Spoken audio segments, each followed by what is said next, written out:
পাকিস্তানে এসে আমি নতুন করে বাঁচতে শিখেছি সংসারে। এটা আমার নিজের কথা। আর এটা আমি কেন বলেছি সেটাও আমি তোমাদের সাথে আজকে উল্লেখ করে বলবো যে কেন এসেছি বা কেন করেছি। তো সব মিলিয়ে আজকের এই ভিডিওটা আমার সম্পর্কে আজকে আমি বলবো আমি পাকিস্তানে এসে কতটা খুশি, বা আমি পাকিস্তানে এসে নতুন করে প্রাণ কীভাবে ফিরে পেলাম, এই কথাটা আসলে মিনিংটা কি হবে, কেন এই কথাটা আসলো আজকে আমার এই ভিডিওতে, সেটা তোমাদের সাথে আমি শেয়ার করবো। আমি এর আগেও আমার লাইফ সম্পর্কে তোমাদেরকে অনেক ভিডিওতে বলেছি, অনেক কিছু বলেছি, কিন্তু আজকে আমার মনে হলো যে এই বিষয়টা আমার আসলে ক্লিয়ার করা দরকার। তাই আমি বিষয়টা ক্লিয়ার করতেছি তোমাদের সাথে। তোমরা প্লিজ আমার সঙ্গে থেকো, যেহেতু তোমরা আমার সাথে সবসময় সঙ্গ দিয়েছো। আমি আজকে আশা করব যে তোমরা আজকে আমার এই ভিডিওতে আজকেও আমার সাথে সঙ্গ দেবে, আমার পাশে থাকবে, আর আমাকে অনেক বেশি সাপোর্ট করবে, যাতে আমি তোমাদের সাথে আরও নতুন নতুন ভিডিও আনতে পারি। আর তোমরা, আমার ভালো লাগে যে তোমরা সবাই আমার সম্পর্কে জানতে চাও, তাই আমি আমার সম্পর্কে তোমাদের সাথে অনলাইনে একটুখানি কথা বলে আমার খুব ভালো লাগে। তো বন্ধুরা, আজকে আমি কথা বলবো যে পাকিস্তানে এসে আমি নতুন করে বাঁচতে শিখেছি। এটা আসলে এটা আমি কেন বললাম, বা এই কথাটার মানে কি।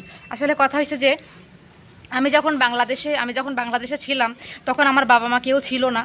আর আমি যখন অনলাইনে এসেছি তখন আমি বিয়ের পরেই অনলাইনে আসছি। তো সেক্ষেত্রে আমার বাবা মাকে তোমরা কেউ দেখোনি। আমার বাবাকে হয়তো অনেকে দেখেছে, কিন্তু আমার মাকে কাউকে দেখাইনি আমি।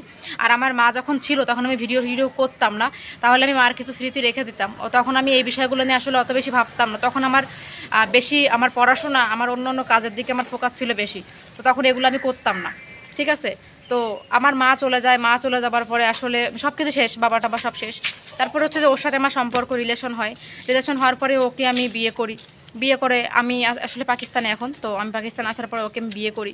তো একটা সময় বাংলাদেশে যখন আমি একা ছিলাম, আমার পাশে কেউ ছিল না দাঁড়ানোর মতো, দেখার মতো। একটা আমার নানু ছিল, জাস্ট আমার ছোটো ভাই ছিল। আমার ভাইটা অনেক ছোট, আর আমার নানু ছিল। তো আমার মা মারা যাবার পর থেকে, আমার বাবা চলে যাওয়ার পর থেকে আমার নানুই কিন্তু আমাদের সব কিছু দেখছে। আমার নানু আমার খাওয়া দাওয়া থেকে শুরু করে আমার সব কিছু দেখতো। আমার কাপড় টপ যদি হয়ে যেত, আমার নানু যে কাজটা আমার মা করতো সেই কাজটা আমার নানু করতো, ঠিক আছে। তো আমার নানুর যে ভালোবাসা আমার প্রতি, সেটা আমি কখনো ভুলতে পারবো না, কারণ ওই মানুষটাই আমার পাশে ছিল। ওই মানুষটাই আসলে আমাকে ভালোবাসা দিয়ে এত দূর অবধি এনেছে। ওই মানুষটা না থাকলে আমি এত দূরে আসতে পারতাম না। সে এতটা ভালোবাসা দিয়েছে আমাকে, সেটা আমি বলতে পারবো না। তো আমার নানু আমার জন্য অনেক কিছু। আমার নানু আমার লাইফের একটা পয়েন্ট, ঠিক আছে। আমার নানু আমার লাইফের একটা পয়েন্ট। তো আজকে আমি অনেক দূর আছি আমার নানুকে নিয়ে, আমার নানুর সাথে দেখা হচ্ছে না, কথা হচ্ছে না, অনেক কষ্টে আছি আমি। বাট কথা হচ্ছে যে আমি এখন বাংলাদেশে যেতে পারতেছি না, কারণ আমার কাছে এই মুহূর্তে যাওয়ার মতো অ্যাবিলিটি নাই। হ্যাঁ, তো আমার ওইখানে আমি একাকিত্ব জীবন কাটিয়েছি, নানুর সাথে কাটিয়েছি। তবে নানুর সাথে কাটানোর দিনগুলো তো আসলে ভোলা যাচ্ছে না। কিন্তু এখানে যখন বিয়ে হলো, আমার বিয়ে হওয়ার পরে আমি নতুন করে একটা প্রাণ ফিরে পেলাম, কারণ আমার সংসার হয়েছে, আমার শ্বশুরবাড়ির সবাই আছে, আমাকে দেখার মতো মানুষ আছে। আর আগে আসলে আমাকে ওইভাবে কেয়ার করার মতো তেমন কেউ ছিল না, কারণ আমার নানু একাই ছিল। আর আমার নানুরও আমাকে চিন্তা হতো যে আমার আসলে বিয়ে হয়ে যাক, কারণ আমার নানু আমাকে সবসময় বলতো যে তুমি একটা বিয়ে টিয়ে করে নাও, বা তোমার একটা বিয়ে দিব, নাহলে তো তোমাকে আমি এভাবে কতদিন দেখবো, আমি চলে গেলে পরে তোমাকে কে দেখবে। আমার নানু আমাকে সবসময় কান্নাকাটি করতো। আমার ছোটো একটা ভাই ছিল, বাট ও তো ছেলে মানুষ, এজন্য ওর জন্য বেশি কান্না করতো না, আমার জন্য বেশি কাঁদতো যে আমি একটা মেয়ে মানুষ, আমি কি করব, কোথায় যাব। নানু বলতো আমি মারা যাবার পরে তোমার কেউ থাকবে না, তখন তোমার কে দেখবে। তো এগুলো আমার নানু বলতো, আর আমি অনেক কান্না করতাম। তো আমার নানুর ইচ্ছা ছিল যে আমি বিয়ে করি। তো যাই হোক, তারপর আমার নানু চাইতো না যে আমি বিদেশে বিয়ে করি। আমি যে পাকিস্তানে বিয়ে করছি এটাতে আমার নানু কিন্তু অতটা খুশি ছিল না, এখন অবধি অতটা খুশি না। যদি আমি ভালো আছি, কিন্তু সে আসলে ভয় পায়। সে এখন আসলে মুরব্বী, তো সে আসলে এভাবে বুঝতেছে না। সে মনে করে যে আমাকে ওরা নিজেরাই আসতে দিচ্ছে না বাংলাদেশ, এটা আসলে সে বুঝতেছে না। কিন্তু আমাদের কাছে যে অ্যাবিলিটি এখনও হয়নি আসার, এটা নানু বুঝতেছে না, ঠিক আছে। তো আমার নানু কখনোই চাই না আমি বিদেশে বিয়ে করি। তো তারপরে এখানে যখন বিয়ে করলাম, বিয়ে করার পরে আমি ভালো আছি, নতুন সংসার পাইছি। আসলে আমার নানু একটু হলেও খুশি হয়েছে, সংসার পাইছে, কিন্তু মনে তো দুঃখ আছেই যে আমি দেশে যেতে পারতেছি না। তাই তো একটা সময় বললাম না, একা ছিলাম, কষ্টে ছিলাম, সেই কষ্টের একার দিনগুলো কাটিয়ে হয়তো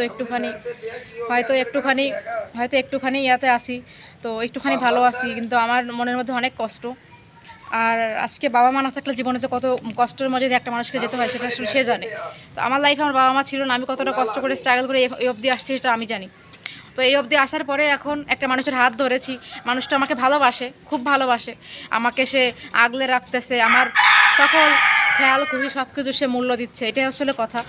তো এরকম আসলে হাজব্যান্ড পাওয়াও যায় না। তো ও আমাকে যতটা ভালোবাসে, আপনারা সবাই ওর জন্য দোয়া করবেন, যাতে ও আমার পাশে সারা জীবন এভাবে থাকতে পারে, আমাকে অনেক বেশি ভালোবাসা দিতে পারে, কারণ ওর ভালোবাসা না থাকলে হয়তো আমি আমার লাইফটা এগোতেও পারবো না।